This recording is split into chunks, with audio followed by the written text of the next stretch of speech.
England జట్టు మరోసారి Bazball అప్రోచ్తో బొక్కబోర్లా పడింది.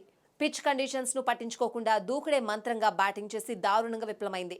5 టెస్టుల సిరీస్లో భాగంగా భారత్తో రాజ్కోట్ వేదికగా జరుగుతున్న మూడో టెస్టులో బజ్బాల్తో దూకుడుగా బ్యాటింగ్ చేసిన ఇంగ్లాండ్ తొలి ఇన్నింగ్స్లో 319 పరుగులకు ఆలౌట్ అయింది. 207 ఓవర్నైట్ స్కోర్తో మూడో రోజు ఆటను కొనసాగించిన ఇంగ్లాండ్ 112 పరుగులకే చివరి 7 వికెట్లు కోల్పోయింది. బెన్ డకెట్ విధ్వంసకర బ్యాటింగ్తో 35 ఓవర్లలోనే 207 పరుగులు చేసిన ఇంగ్లాండ్ అంతే వేగంగా ఆలౌట్ అయింది. పిచ్ కండిషన్స్ ను పట్టించుకోకుండా దూకుడుగా బ్యాటింగ్ చేయడం ఆ జట్టు కొంపముంచింది.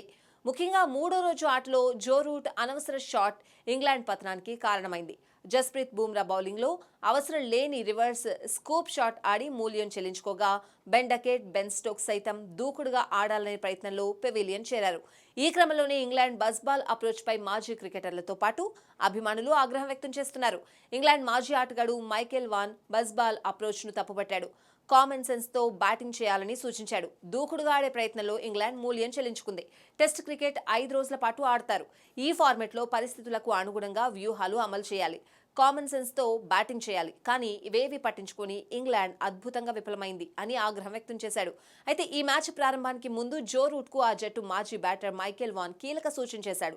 బజ్బాల్ అప్రోచ్ ను పక్కన పెట్టి తన సహజ శైలికి తగ్గట్లుగా బ్యాటింగ్ చేయాలని సూచించాడు. కానీ జో రూట్ నిర్లక్ష్యపు షాట్ తో విఫలమయ్యాడు.